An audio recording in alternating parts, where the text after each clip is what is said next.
So hello guys, welcome to my channel Learning with RN. Today in this video I'm going to tell you what is basically the Euclidean form matrix. So these are the three conditions that satisfies and makes a Euclidean form matrix. So what are the conditions? The first condition, as you can see, the leading element of each row must be unity. Now we understand it using an example. The second condition, as you can see, if any zero row is present, then it must be at last, or we can say at bottom as well.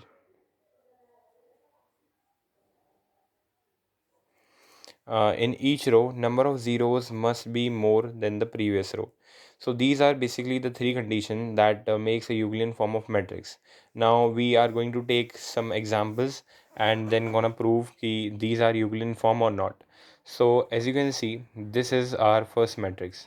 So according to the first condition, which is the leading element of each row must be unity. That is one.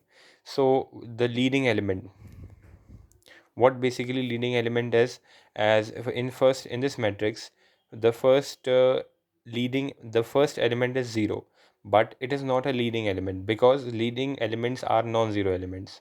So 1, this is basically considered as a leading element. In this is row 1, so the leading element is 1. In row 2 also it is 1, and in row 3 there is no leading element. So this satisfies the first condition. The second condition, if any zero row is present, then it must be at last. It must be at last or bottom. So as you can see in this matrix, there is only one zero row, and it is already at the bottom, or we can say at last.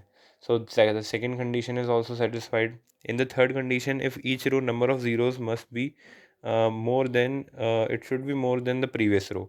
As you can see, there is only one zero, there are two, and there are four zeros. So this condition also satisfied. So we considered it a Euclidean form matrix. Similarly, we are going to see the second matrix.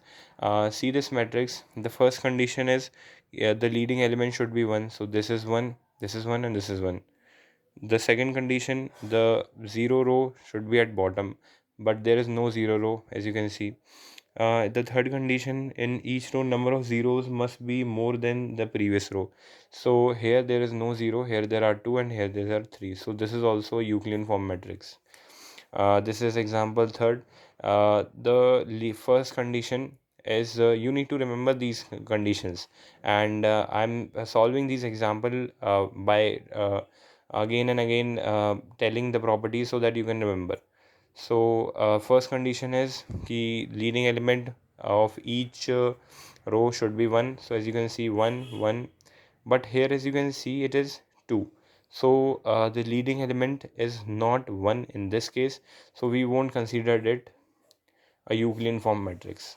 The fourth one, as you can see, the first condition is the leading element should be 1 1. So this first condition is satisfied.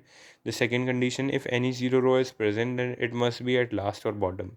But as you can see, the second row is a zero row, and it is not at the bottom or last. It is in middle. So this is also, we won't consider it as a Euclidean form. So thank you guys for watching this video. If you like this video, please like, comment, and subscribe to my channel. Thank you guys.